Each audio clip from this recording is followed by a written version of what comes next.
Oui. Est-ce qu'on peut inviter les enfants à descendre en bas dans leurs classes respectives pour l'école du dimanche?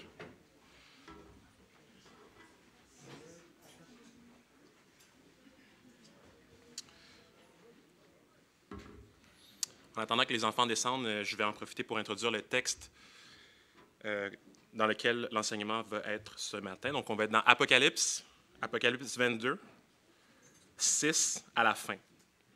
Donc, on va lire à peu près une vingtaine de versets. Apocalypse 22, 6 à la fin. Apocalypse 22, les versets 6 à la fin.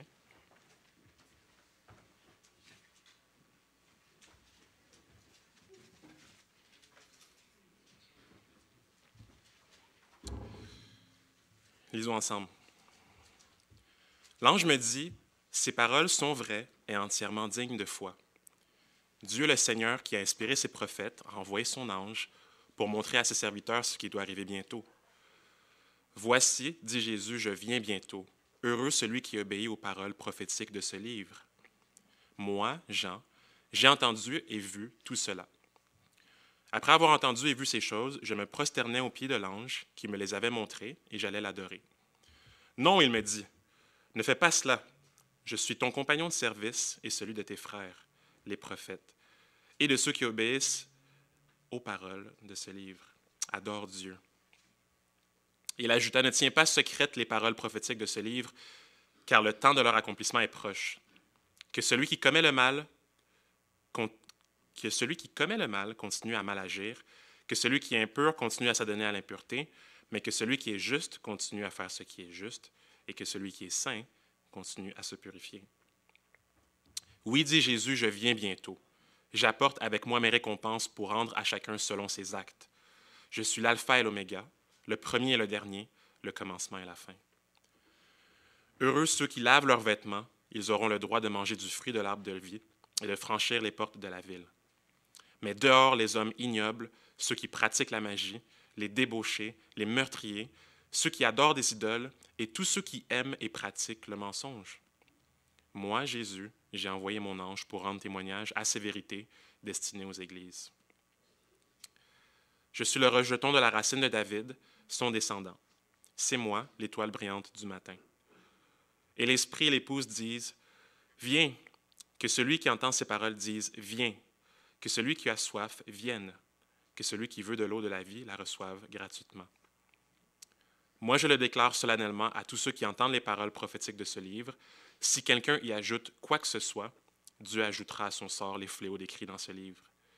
Si quelqu'un retranche quelque chose des paroles prophétiques de ce livre, Dieu lui ôtera tout droit à l'arbre de vie et à la ville sainte décrite dans ce livre.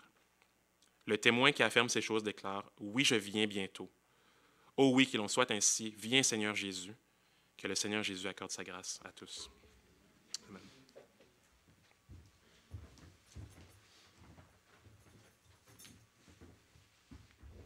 Amen. C'est la parole de Dieu. Avant qu'on commence, je veux juste faire une petite clarification à propos de la semaine prochaine. Alors, c'est de ma faute parce que j'ai donné l'information un peu dernière minute. Alors, elle n'a pas été bien communiquée. Alors, la semaine prochaine, il n'y a pas de réunion de prière. Il y a le vendredi 5 qui sera ici au bâtiment à partir de 7 heures. OK? Alors, il n'y a pas de groupe vie la semaine prochaine. Le groupe vie qu'on va avoir, ça va être le vendredi 5 à 7 heures ici au bâtiment. Ça fait du sens? Oui? Toute l'Église ensemble. OK? Alors, pas de groupe vie la semaine prochaine. Le groupe vie pour le vendredi 5. Right? OK? Alors, ce sera le vendredi ici quand on commence à 7h p.m. Est-ce que c'est clair?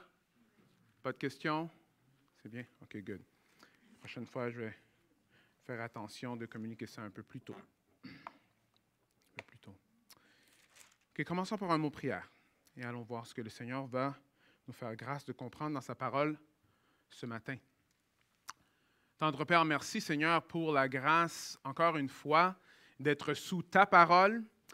Seigneur, sous ce que toi tu as dit, Seigneur, que ton esprit puisse nous faire comprendre ce que ta parole est en train de nous dire, ton esprit puisse nous convaincre de péché, de justice et de jugement. Ton esprit puisse nous faire voir à quel point que tu es beau, à quel point que tu es primordial à la vie. Et Seigneur, je te prie que nos vies puissent être changées encore une fois par toi. Que ta parole, Seigneur, transforme nos vies.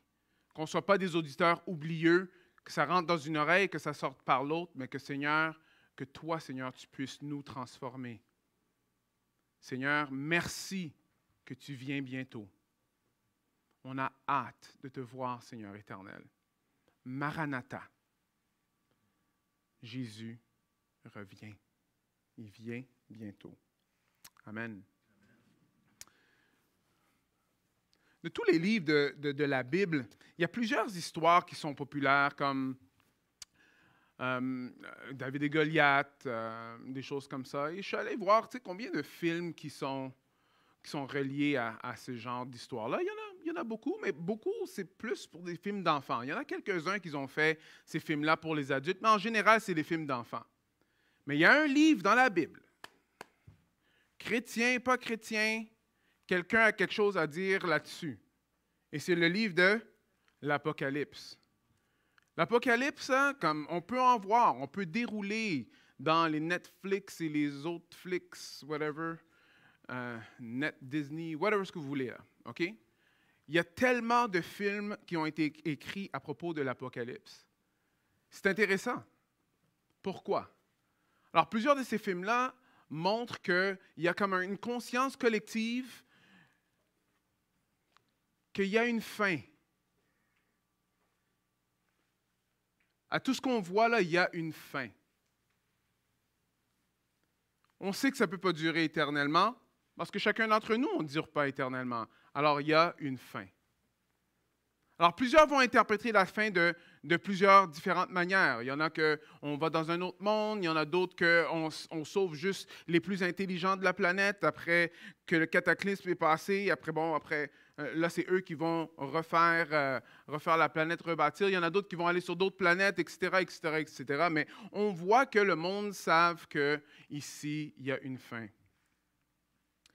Et c'est intéressant parce qu'aujourd'hui, on est rendu à la fin. À la fin. Il y a un prédicateur, lui, il a nommé son sermon la fin du... Wow. La fin du début. Ou le début de la fin. La fin, en tout cas. C'est la fin, mais c'est le début. OK, c'est ça que ça veut dire. Pourquoi je ne l'ai pas... En tout cas, anyways. Right? Alors, nous, on a passé à travers quelques petites choses, à travers l'Apocalypse. Je vous dis que si c'est un livre qui vous fascine, que vous trouvez intéressant, que plusieurs églises, des fois, on ne passe pas à travers l'Apocalypse. Ce n'est pas un livre confortable. Je peux vous le garantir, ce n'est pas un livre confortable. Mais ça, c'est un plan que moi, j'ai trouvé qui aide vraiment à expliquer un peu comment que le livre est fait. Et ça nous aide à savoir où est-ce qu'on est rendu dans le livre pour être capable de comprendre ce que l'auteur est en train de nous dire. Il y a plusieurs façons de voir le livre. Il y en a environ 3 grandes façons de voir le livre. Et moi, je pensais que ça, c'est la façon qui colle au texte le plus convaincant pour moi. Alors, on commence avec un prologue. Après, on a les 7 lettres aux églises. Chapitres 4 et 5, c'est quand Jean est emmené au ciel. Il voit le trône de Dieu. Il voit les lettres qui ne peuvent pas être ouvertes. Après, il voit l'agneau immolé, qui est le seul qui est digne à ouvrir ces sceaux-là. Après, il y a 3 séries de 7. Il y a les 7 sceaux, les 7 trompettes et les 7 coupes. Après ça, il y a comme dans chapitre 17-18, on commence à expliquer un peu c'est qui l'opposition. L'opposition, que ce soit le diable, Babylone, que ce soit le faux prophète, etc. Après, versets 19-20, c'est dans le fond, c'est un peu l'aboutissement de la fin. Quand on arrive à la fin, là, que ça va avoir l'air de quoi. Et 21-22, c'est la nouvelle créature, un nouveau cieux, une nouveau terre. Et ça termine par une épilogue.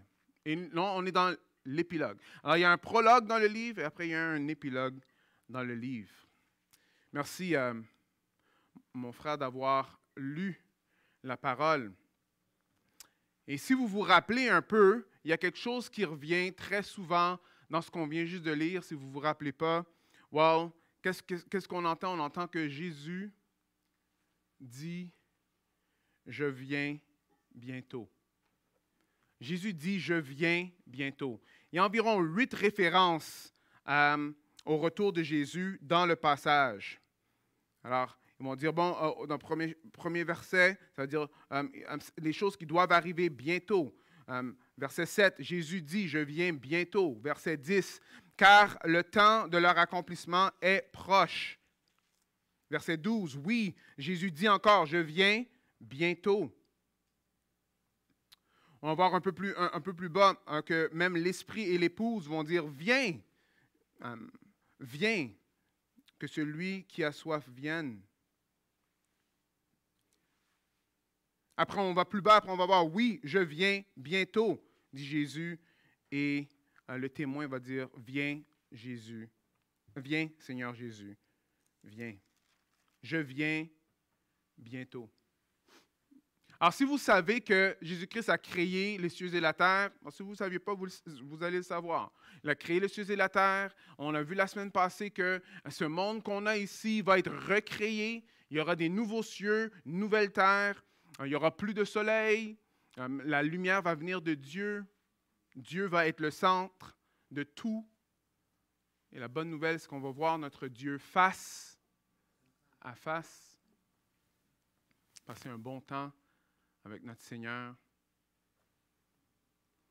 Celui qui soutient notre vie, celui qui nous remplit d'amour, celui qui nous aime comme personne d'autre peut nous aimer. On va le voir face à face. Mais il y a une question que probablement il y en a plusieurs qui se posent dans leur esprit. Parce que ça dit, Jésus vient bientôt. Mais est-ce qu'il a oublié? Hein?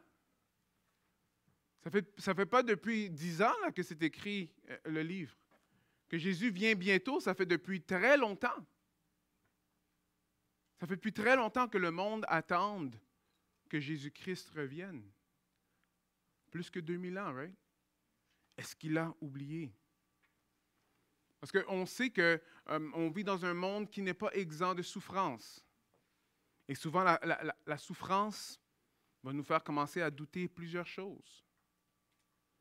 Comme être ridiculisé.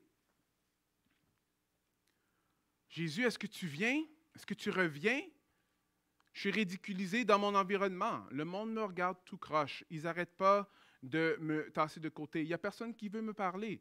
On me regarde comme si j'ai une maladie, comme si j'ai la plaie, parce que je dis que je suis ton enfant. Il y en a qui me regardent juste comme une personne arriérée qui ne comprend vraiment pas. As-tu oublié? Jésus vient bientôt. Oui, c'est beau, pasteur, là, mais moi, j'ai mal maintenant dans mon corps. Et ça fait des années. Et ça n'arrête pas. Et ça continue. Et ça devient pire. Jésus vient bientôt. Mais as-tu oublié? Je me sens déprimé. Je ne sais pas qui je suis. Jésus vient bientôt. C'est bien beau qu'il vient bientôt, mais moi, j'ai besoin d'une solution maintenant. Est-ce qu'il y en a quelques-uns qui se sont déjà posé ces questions-là ou ont déjà eu ces pensées-là dans leur esprit? Probablement que oui. Il y en a même qui vont même aller au point de dire, mais je ne suis plus sûr si c'est vrai ça. C'est probablement juste des mythes ou des fables.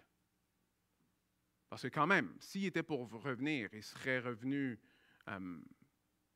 juste après ce qui s'est passé avec les Juifs dans la Deuxième Guerre mondiale, ou la première peste, où est-ce qu'il y a des millions de personnes qui sont mortes. Peut-être, on pourrait se poser la question, mais Jésus-Christ, il serait déjà revenu. Ou même dans le premier siècle, quand tous les apôtres se faisaient ou bien lapider, décapités, envoyés au lion. Est-ce que Jésus-Christ a oublié? Regardez, vous n'êtes pas les premiers à vous poser cette question-là.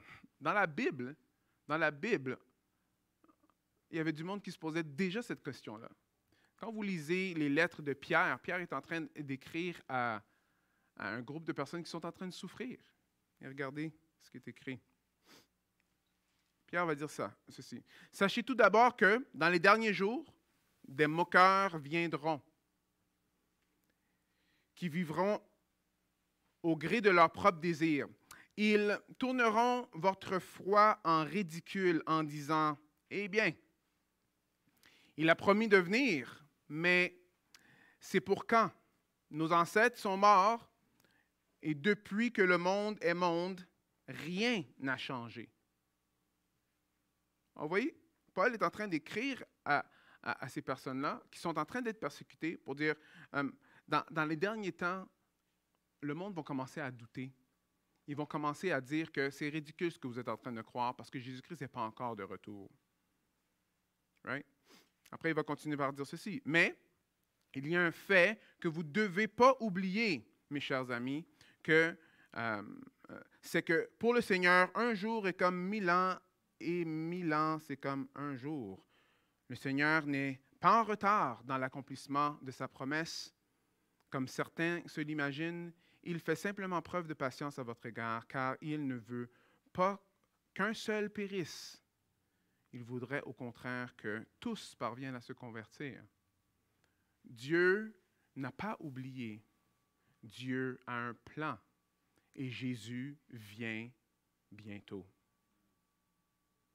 Jésus vient bientôt. Vous voyez, une chose qu'on peut tirer du texte qui est ici, je peux même vous montrer quelques versets après qui nous aident aussi. Mais nous attendons, comme Dieu l'a promis, un nouveau ciel, une nouvelle terre où la justice habitera. C'est pour ça, mes chers amis, dans cette attente, faites tous vos efforts pour que Dieu vous trouve pur et irréprochable à ses yeux dans la paix qu'il donne. Alors, juste 2 points ici. On voit une chose que Dieu l'a promis. Dieu a promis. Et parce que Dieu a promis, ça va s'accomplir. Notre temps, nous, on est dans le temps. Nous, le temps, on comprend ça. Combien de temps ça te prend pour te réveiller le matin? C'est qui est au courant de combien de temps ça le prend pour se réveiller le matin? On peut lever la main. Okay. Alors, il y en a qui sont très au courant de ça, right? Right? Combien de temps que ça prend pour se rendre au travail? Est-ce que quelqu'un peut me le dire à peut-être la minute près? Seconde près peut-être? Il y avait quelqu'un qui habitait chez nous, un bon gars, et il était comme un mordu des mathématiques. Et c'est ça qu'il faisait. Alors, dans le fond, c'est qu'il faisait son travail et après, il faisait des maths. Et un jour, il monte en haut, après, il me montre comme un schéma qu'il a fait. J'ai dit, c'est quoi ça? Il dit, OK, regarde. Moi, je travaille à telle heure, OK?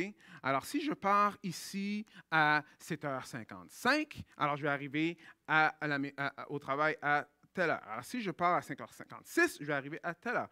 Il est allé chercher toutes les données de la STM qui a à faire avec le métro et les autobus, tous les arrêts, et il a fait tout un calcul pour voir c'était quand le meilleur temps de partir de chez nous pour arriver à l'heure à son travail. Intense? Un peu intense, right? Et je crois que c'était 7h58, parce qu'à 59, il y a plus de chances qu'il soit en retard.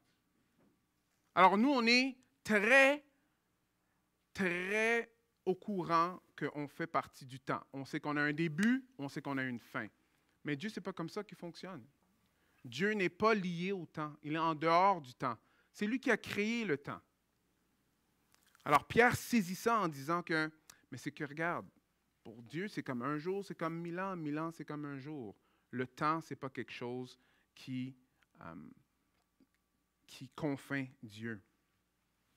Mais comment que ça pourrait être un encouragement pour nous? Bon, c'est parce que Dieu, c'est lui qui l'a promis, c'est lui qui a créé le temps, et il sait ce qu'il fait, et il va le faire en son temps. Souvent, nous, on veut que Dieu fasse l'affaire là pour nous. Est-ce que vous avez déjà prié pour quelque chose et que Dieu a répondu? Est-ce qu'il a répondu quand vous vouliez? Est-ce que c'était la meilleure façon que Dieu pourrait répondre? Oui. Alors, Jésus va répondre. Jésus va revenir. Et il va revenir quand c'est le temps de revenir, et ça va être le meilleur temps. En ce moment, nous, on doit être encouragés de savoir que Jésus vient bientôt. Répétez avec moi, Jésus vient bientôt. Bientôt. Alors, quand on entend Jésus vient bientôt, ça nous donne un genre de feeling de, OK, il y a un empressement parce que Jésus vient bientôt. Par contre, quand on regarde autour de nous, je ne pense pas des fois c'est comme ça que nous, on vit notre vie. Je pense qu'on vit notre vie d'une autre façon et il faut qu'on fasse vraiment attention. Je sais que Dieu me dit de faire X, Y, Z, remplis les 3 points qui sont là. Je sais que Dieu me dit de faire, mais t'inquiète, j'ai du temps. T'inquiète, pour ceux qui ne savent pas ce que ça veut dire, bon, je vais vous expliquer un peu. Parce que moi, j'avais un ami que lui, c'est ça qu'il disait. Il disait, t'inquiète. T'inquiète, ça veut dire ne t'inquiète pas. Alors, connaissez-vous quelqu'un qui est vraiment relax? Hein? Que quelqu'un, quand vous le rencontrez, là, comme vous êtes vraiment, il est tellement relax que genre, ça vous endort. Est-ce que vous connaissez une personne comme ça? Mais moi, je connaissais une personne comme ça. Alors, on voulait aller voir un film. Très simple. Mais dans le temps, quand on allait voir un film, c'est pas comme aujourd'hui, là. Peut-être non, c'est un peu comme aujourd'hui. Mais... Alors, on était jeunes adultes, on vient juste d'avoir une auto, on allait en ville. En ville, là, ce qui se passait, c'est que pour certains films, des fois, la ligne était tellement longue, ça allait sur Sainte-Catherine et après sur la rue à côté pour aller voir un film. Est-ce qu'il y en a qui savent de quoi que je parle? Oui? Non? En tout cas, spécialement le mardi, parce que le mardi, on avait un rabais. All right? Alors maintenant, combien que ça coûte pour aller voir un film? 56 piastres pour s'asseoir, pour regarder un film, quelque chose du genre? Hein? 66? 75? C'est une blague. Ça coûte très cher pour aller voir un film. Mais dans ce temps-là, le mardi, tu pouvais aller voir un film au cinéma pour 5 $. 5 piastres. Alors, si tu n'arrivais pas à temps, tu ne rentrais pas. Tu ne rentrais pas. OK, alors, j'appelle mon ami, je dis, est-ce que tu es prête? Qu'est-ce qu'il me répond? T'inquiète. Oui, mais c'est parce qu'il faut que j'aille te chercher à Montréal-Nord pour qu'on retourne pour aller en ville. Hein? T'inquiète. Je dis, OK. Alors, j'arrive chez lui. Voiture dehors, j'attends. 5, 10, 15 minutes. Je prends mon téléphone, je l'appelle, je dis, mais est-ce que tu es prête à... Il dit, j'arrive, t'inquiète. J'attends un autre 5, un autre 10 minutes. Je dis, mais écoute, peut-être qu'il a besoin d'aide. Alors, je rentre à l'intérieur pour le voir. Après, bon, OK, il est habillé. Je dis, phew, OK. Alors, c'est le temps de partir. Il faut qu'on y aille. Mais bon, il reste environ 20 minutes. OK, ça va nous prendre environ 20 minutes, mais il y a des annonces au début, alors on va être correct. OK? Alors, je dis, OK, on s'en va. Il dit, attends une minute. Il prend sa serviette. Il rentre dans la douche. J'aimerais bien inventer ça, mais c'est une histoire vraie. Alors moi, je suis là genre, c'est sûr qu'on va être en retard. Right? Trop relax, trop de t'inquiète. Right? Mais je peux vous garantir que quand il voulait son chèque, quand il travaillait au travail, je ne pense pas que son boss lui a dit, attends un autre 3 semaines, t'inquiète. Hein? Mais pourquoi je parle de ça? C'est parce que des fois, on peut avoir cette attitude-là face au péché. Et pourquoi on a cette attitude-là face au péché? Parce qu'on perd de vue le plus grand portrait. Parce que le plus grand portrait, c'est que Jésus-Christ vient bientôt. Jésus-Christ vient bientôt. Alors, un péché tenace dans ta vie, t'inquiète, j'ai du temps. Aimer mon voisin, t'inquiète, j'ai du temps. Faire la vaisselle ou nettoyer à la maison, parce que c'est ça que maman t'a demandé de faire, t'inquiète, j'ai du temps. Lire la parole de Dieu, prier, partager l'Évangile. Les frères et sœurs, le temps, nous, on est très au courant du temps, mais le texte nous montre très clairement que Jésus revient bientôt. Et c'est important que nous, on mette ça en perspective. Parce que cette attitude de t'inquiète, c'est inquiétant. C'est inquiétant. Mais il y en a qui sont rendus au point que ils regardent la Bible, ça fait plus tellement longtemps que ça s'est pas accompli. On a utilisé cette Bible-là dans l'esclavage. On a utilisé cette Bible-là pour faire des choses affreuses. Les prêtres ont fait ci. Après là, on est rendu à un point où est-ce que on doute tout ce qui vient de ce livre-là comme si ça pourrait être quelque chose qui est solide. Mais fais pas cette erreur-là. Parce que cette parole-là, c'est une parole prophétique. Ça a été répété plusieurs fois. Une parole prophétique veut dire, c'est du monde qui sont en train de parler de la part de Dieu. C'est les mots de Dieu à travers une personne. Dieu a promis qu'il va venir et il va venir. Amen. Alors nous, on est dans l'épilogue, mais si on va voir dans le prologue, regardez ce qui est écrit dans le prologue, si vous ne vous rappelez pas. Apocalypse 1, versets 1 à 3. Révélation de Jésus-Christ. Cette révélation, Dieu l'a confiée à Jésus-Christ pour qu'il montre à ses serviteurs quoi? Ce qui doit arriver quand? Bientôt. Et Jésus-Christ, en voyant son ange, l'a fait connaître à son serviteur Jean. En tant que témoin, celui qui a annoncé la parole de Dieu que Jésus-Christ lui a transmise par son propre témoignage, il a annoncé tout ce qu'il a vu. Heureux celui qui donne lecture des paroles de cette prophétie et ceux qui les entendent. Écoutez bien, et qui obéissent à ce qui est écrit dans ce livre. Pourquoi? Car le temps est proche. Le temps est proche. Personne ne sait quand est-ce que Jésus-Christ va revenir. Ça peut être cet après-midi, comme ça peut être dans un autre 2000 ans. On ne le sait pas. Mais tout ce qu'on sait, c'est que le temps est proche, parce qu'on fait partie du temps de la fin. Quand je dis on fait partie du temps de la fin, souvent on va en train de penser, mais oui, c'est vrai, il y a des guerres et tout et tout. Oui, c'est vrai. Dans un verset, quand on va entendre des bruits de guerre, on sait qu'on est dans le temps de la fin. Mais le temps de la fin a commencé quand Jésus-Christ est remonté de la croix. C'est le temps de la fin. Le Messie est venu. Alors maintenant, on est dans le temps de la fin. On attend l'accomplissement ou l'aboutissement de la fin. Alors, quoi faire? Alors, on va juste passer à travers quelques versets dans le texte d'aujourd'hui. Verset 7, ça dit ceci. « Voici, dit Jésus, je viens bientôt. » Après, qu'est-ce que ça dit? « Heureux celui qui, quoi? Garde les paroles prophétiques de ce livre. »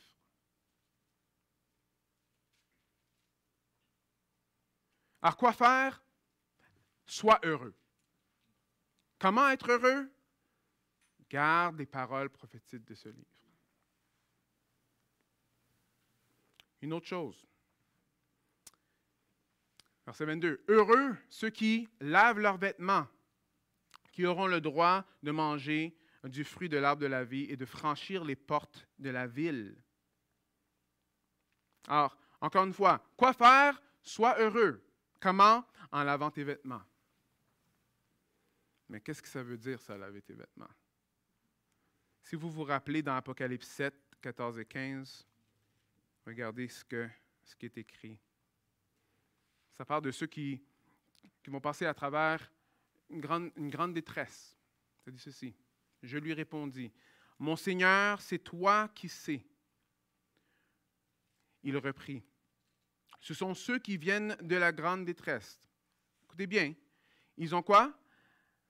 Lavé et blanchi leur tunique dans quoi? Pardon? Dans le sang de l'agneau. C'est pourquoi ils se tiennent devant le trône de Dieu et lui rendent un culte nuit et jour dans son temple, et celui qui siège sur le trône les abritera sous sa tente. Vous voyez, laver vos vêtements, ici c'est comme, OK, on lave nos vêtements dans le sang, ça devrait les salir, n'est-ce pas? Dans un sang d'un bouc ou même dans ton sang à toi, garantit que ça va salir. Actuellement, ça, c'est une des choses qui est vraiment dure à enlever des taches, c'est le sang dans les habits. Mais ici, le sang de l'agneau fait quelque chose d'autre. Parce que le sang de l'agneau nous lave de nos péchés. Le sang de l'agneau nous lave de nos péchés. Ceux qui pourront franchir les portes de la ville, ceux qui pourront être en présence avec Dieu pour l'éternité, ceux qui seront avec Jésus, ceux qui seront dans cette ville sainte-là, sont ceux qui vont être lavés par le sang de Jésus.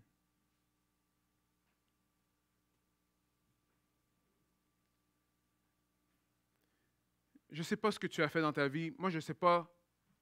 Tu ne sais même pas probablement tout ce que j'ai fait dans ma vie.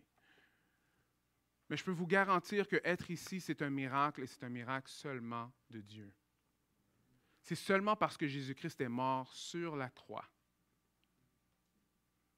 Parce qu'il m'offre ce don qui est gratuit, que je peux être ici en train de parler de son nom comme je le fais en ce moment. Et il y en a plein dans la salle qui ont le même témoignage. Peut-être un gars, c'est un fou. Peut-être deux sont deux fous ensemble. Mais quand ça commence à être beaucoup plus que deux, OK, là, c'est une secte. OK. OK, bon. Oh, mais il y en a beaucoup en Afrique. Alors, bon, c'est une affaire d'Africains. OK, mais il y en a aussi en Corée du Sud. Oh, il y en a aussi en Chine. Oh, il y en a aussi au Québec. Oh, il y en a aussi... C'est partout. Alors, c'est tout du monde qui sont fous? Peut-être. Mais c'est fou pour Jésus. Et pourquoi fou pour Jésus? Parce qu'il lave nos vêtements sales. Je ne sais pas pour vous, mais mes vêtements se salissent toujours aujourd'hui. J'ai besoin de retourner à la croix. Retourner à Jésus-Christ. Parce que c'est seulement lui qui peut nous rendre blanc, plus blanc que neige. Est-ce que vous connaissez cette chanson-là, dans le Chant d'Espérance? Alors, OK. Alors, on a vu que Jésus, lui, il vient et il vient bientôt, n'est-ce pas? Et le temps est proche. Et c'est très clair ici dans le texte que le temps est proche. Mais ce n'est pas terminé. Il y a quelques avertissements ici dans le texte. Alors, regardez les avertissements, on va les lire. Il y en a 3 grandes parties.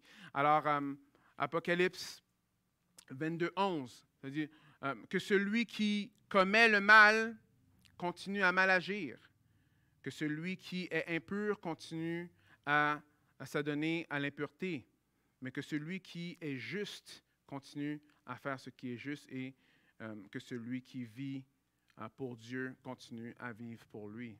Voilà! La Bible me dit de juste continuer à pécher. Est-ce que c'est ça que ça dit ici? Non. Le contexte, ce n'est pas ça. Pourquoi? Parce qu'il y a d'autres textes, que je ne vais pas rentrer dans tous ces textes en ce moment, mais qui mentionnent la même chose et qui montrent que le peuple a un cœur endurci.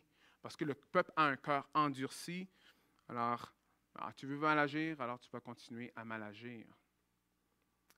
Il explique aussi, il y a un gros mais celui qui est juste, celui qui a été justifié et celui qui connaît Dieu, qui s'attache à Dieu. Repentez-vous. Repentez-vous parce que Jésus revient bientôt. L'autre avertissement dans le texte, c'est « Mais dehors, les hommes ignobles, ceux qui pratiquent la magie, les débauchés, les meurtriers, ceux qui adorent les idoles, et tous ceux qui aiment et qui pratiquent, quoi? Le? Wow, OK. Alors, la magie, ah non, moi je ne fais pas ça, moi, la magie. Les débauchés, ah, ça c'est pour le voisin, ça c'est pour moi, right? Le meurtrier, come on. Écoute, moi, à peine que je peux même tuer une petite araignée. C'est pas vrai. Moi, j'ai tué les araignées. Mais c'est juste pour dire. OK? Alors, qui adore les idoles. Mais moi, je n'ai pas vu d'idole. Moi, je n'ai pas d'idole. Tu sais. Mais qui aime et qui pratique le mensonge. Qui a jamais menti ici? Si tu lèves ta main, tu es un menteur. Alors, on voit ici que ces avertissements sont pour tout le monde. Sont pour tout le monde. allez laver votre linge dans le sang de l'agneau. Allez être sauvés, allez être sauvés de qui vous êtes vous-même, que vous êtes des pécheurs. Parce que si vous n'adorez pas Jésus, vous allez adorer autre chose. Voilà les idoles. Meurtriers. Si moindrement vous étiez en colère contre le gouvernement à cause des mesures sanitaires, Jésus dit que la colère, c'est comme avoir tué. Ah, alors tout d'un coup, on commence à comprendre que c'est pour plusieurs personnes, pas seulement, est-ce que vous me suivez? Les débauchés. OK, peut-être que tu n'es pas sur la rue en train de vendre ton corps, mais est-ce que tu vends tes yeux quand tu regardes la télévision?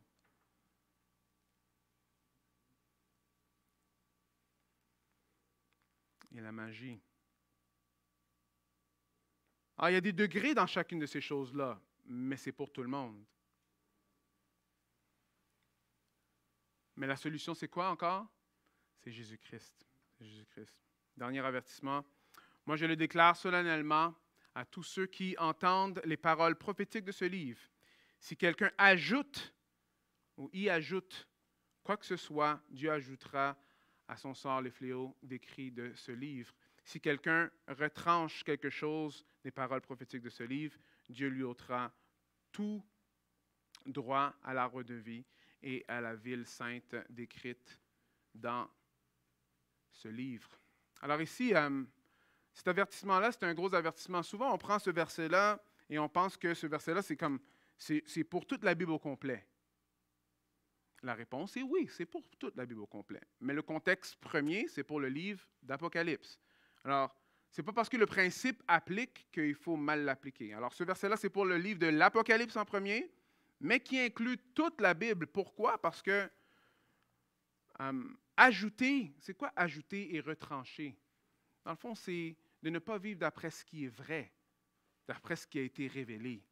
Ça peut se faire en plusieurs différentes façons. Il y en a dans le temps qui ont décidé, les miracles, nous, on n'est pas très à l'aise avec ça, alors on va enlever tout ce qui est miraculeux dans la Bible et on va juste laisser les choses qui ne sont pas miraculeuses. Il y en a qui ont fait des Bibles comme ça. Il y en a d'autres que c'est genre, non, vous voyez, tout ce qui est apôtre, on enlève ça, on va juste prendre les 4 évangiles où ils vont dire Injil, right? Parce que c'est seulement eux que nous, on croit qu'eux, ils sont inspirés. OK? Il y en a qui vont lire la Bible et qui vont dire, bon, je n'ai pas assez de courage pour déchirer la Bible, mais ça, j'aime pas vraiment ça. Alors ça, je ne vais pas vraiment croire en ça. On passe à la prochaine chose. C'est un peu trop difficile pour moi d'avaler ça, alors je passe à la prochaine chose. Mais quand on fait ça, qu'est-ce qui arrive? C'est que ce n'est plus une Bible qui est en train de nous parler. Dans le fond, c'est nous qui créons une Bible nous-mêmes dans notre tête. Parce qu'ici, Dieu, lui, il n'est pas assez une personne pour, dans le fond, nous dire qu'on n'est pas là-dedans. Alors peut-être le Dieu que tu suis, c'est toi. Tout ce que tu es confortable avec. Je l'ai déjà dit plusieurs fois, si vous êtes dans une relation avec quelqu'un, est-ce que cette personne-là fait des choses que vous êtes inconfortable avec? Oui? Est-ce que cette personne-là voit toujours les choses de la même façon que vous? Oui? Non? Alors, si c'est comme ça avec une personne terrestre, pourquoi est-ce que Dieu verrait des choses toujours de la même façon que nous, on les voit? Non, non, non. Il ne faut ni ajouter, ni retirer quoi que ce soit qui est dans la parole de Dieu. C'est la vérité, c'est bon pour notre joie, right? Parce qu'il a dit « Heureux ceux qui les mettent en pratique », c'est bon pour nous reprendre, pour nous enseigner, pour renouveler notre intelligence. C'est bon à manger.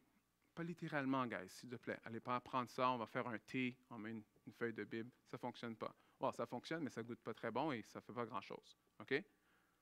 Mais mangez la parole. Jésus-Christ a dit qu'il est le pain de vie. Le pain de vie. OK.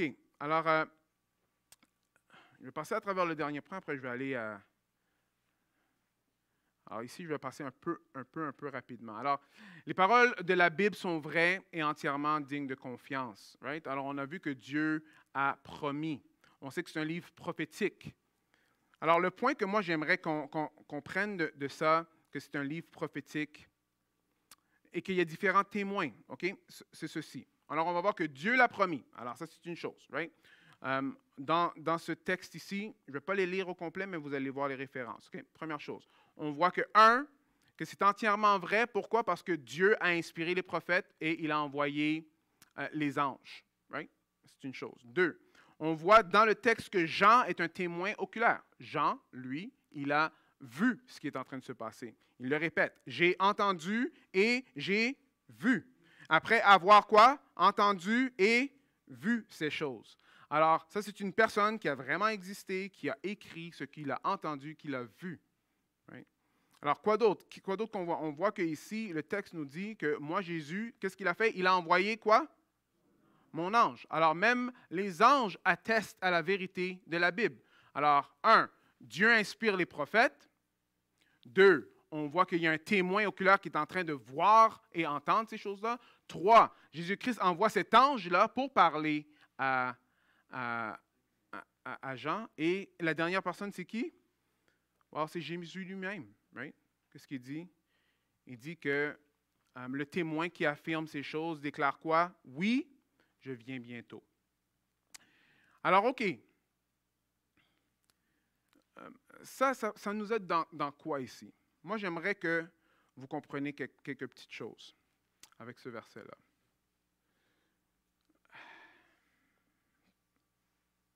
OK.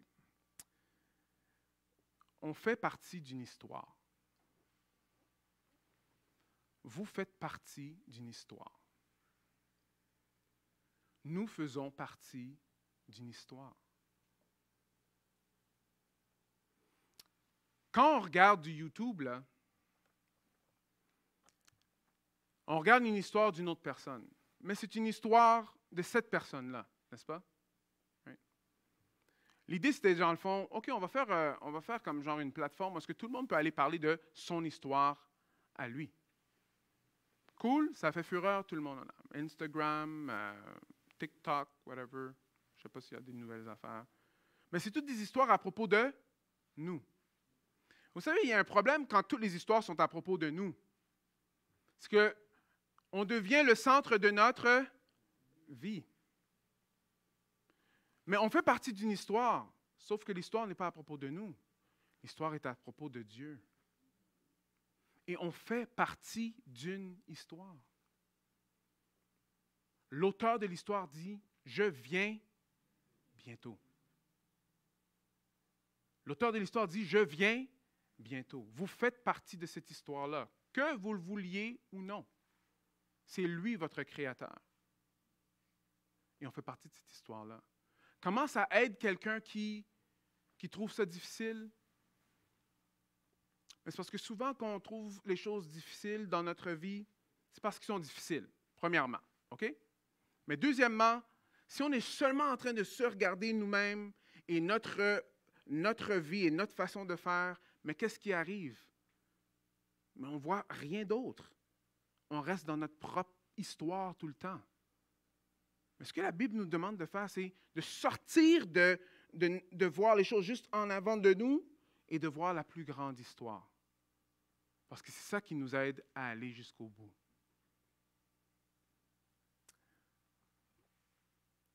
Je ne suis pas politique.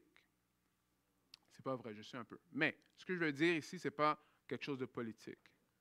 Mais il y a un auteur qui a découvert qu'en Amérique du Nord, la majorité du monde en Amérique du Nord ont de la misère à même comprendre ce qui est en train de se passer dans la guerre en Ukraine et contre la Russie. Ils ne comprendraient pas pourquoi un peuple ou un groupe de personnes ferait ce qui est en train de se passer dans la guerre en ce moment. Pourquoi est-ce qu'un pays, voudrait aller en guerre contre un autre pays? On sait que ce n'est pas bon. Mais vous voyez, il y a une chose que M. Poutine, lui, a compris bien plus que nous, on le comprend ici dans l'Amérique du Nord. C'est qu'il a compris que la vie n'est pas juste le physique et le matériel. La vie, ce n'est pas juste d'être bien. Il comprend qu'il peut donner une histoire qui est plus grande que le peuple et ça va leur donner des, oui, faux espoirs, oui, mais des espoirs. Parce que nous, les humains, on est plus que juste le manger, s'asseoir sur la plage et s'évacher pendant des années. Là. S'évacher, c'est un nouveau mot que j'ai appris. On dit ça en québécois. La vie est plus que juste s'évacher devant la télévision. On a besoin d'une histoire qui est plus grande que nous-mêmes. Et on l'a vu dans le passé.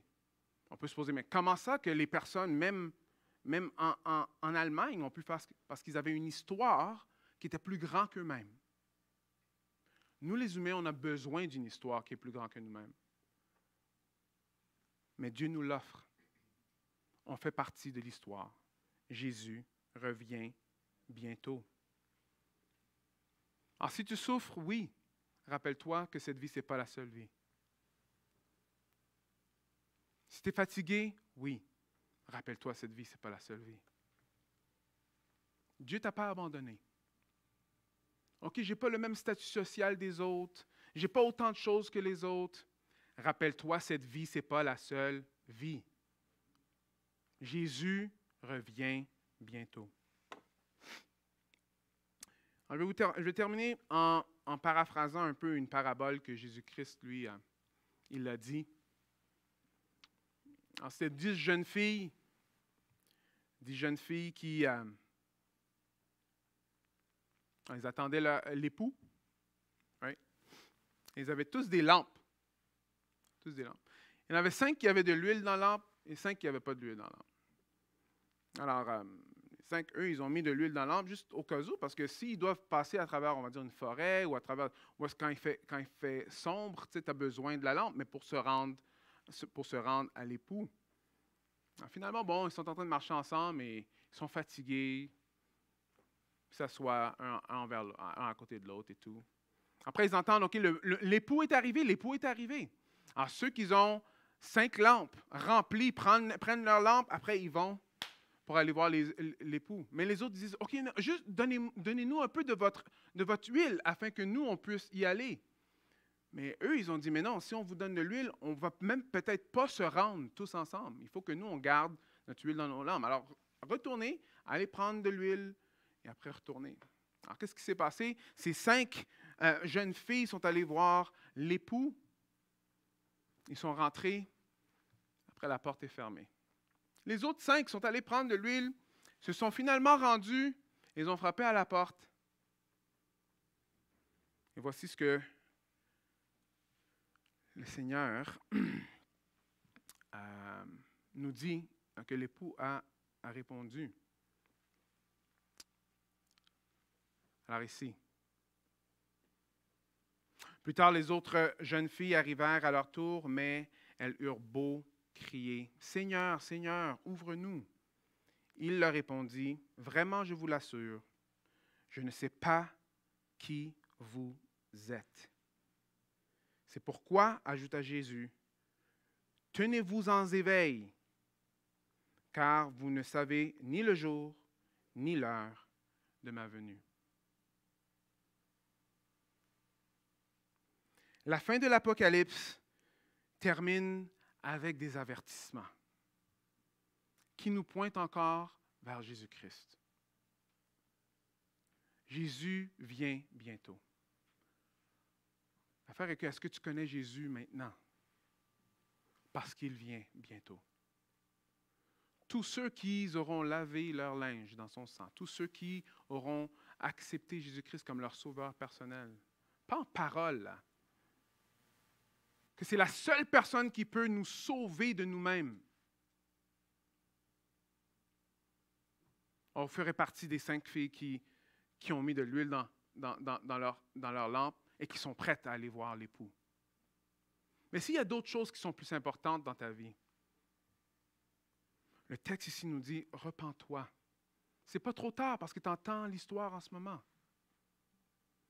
Mais quand Jésus reviendra, ceux qui sont allés adorer d'autres idoles, Jésus va dire, je ne vous connais pas. Je ne vous connais pas. Alors laissez-moi prier. La Bible est un livre fascinant. Je suis vraiment content qu'on a passé à travers l'Apocalypse. Vraiment, là, c'est quelque chose. Si vous avez manqué certaines parties, si vous voulez savoir un peu plus sur l'application, on a une application, vous pouvez la télécharger. Chacune des prédications sont là. Vous pouvez aller, si vous avez des questions, vous pouvez venir me voir. On va passer à travers. Alors, prions pour la grâce, parce que la dernière phrase de la Bible, c'est que Jésus fasse grâce à tous. Right? Et c'est ça qu'on veut. On veut que Jésus fasse grâce à tous. Prions. Alors, Seigneur, on veut absolument, Seigneur, venir devant toi et reconnaître, Seigneur, que tu es Dieu. Reconnaître que Jésus-Christ, Seigneur, tu es la seule solution pour l'humanité. Tu es le seul espoir qu'on a, Seigneur. Tu es la seule joie qu'un homme ou une femme peut vraiment avoir, une joie profonde, la seule paix qui existe sur cette planète et dans l'autre vie. Seigneur, je te prie que ce matin, que tu puisses parler au cœur. Seigneur, que tu puisses frapper à la porte du cœur. Seigneur, que tu puisses transformer la vie. Chacun d'entre nous réalise que nos tuniques blanches sont tachées, pleines de péchés. Mais Seigneur, toi, tu donnes gratuitement. Gratuitement, Seigneur. Alors, je prie pour n'importe qui ne te connaît pas encore, Seigneur, qui puisse se tourner et courir vers toi, afin que toi, tu le pardonnes gratuitement. Merci, Seigneur, que ce que toi, tu nous donnes, c'est gratuit, parce que combien d'efforts qu'il faudrait qu'on fasse, et ce ne serait même pas assez. Mais toi, Seigneur, tu donnes, et tu donnes avec libéralité. Pour tous ceux qui te connaissent, on sait que nos tuniques, ils continuent à se tacher. Et on a besoin de s'attacher à toi et à toi seul, Jésus. Merci, Jésus, que tu nous connais mieux que nous-mêmes. Et merci, Seigneur, que tu t'es offert pour nous. Tu es ressuscité pour nous, afin qu'on puisse être avec toi, face à face, pour l'éternité. Gloire à toi, Jésus. On te prie en ton nom. Amen.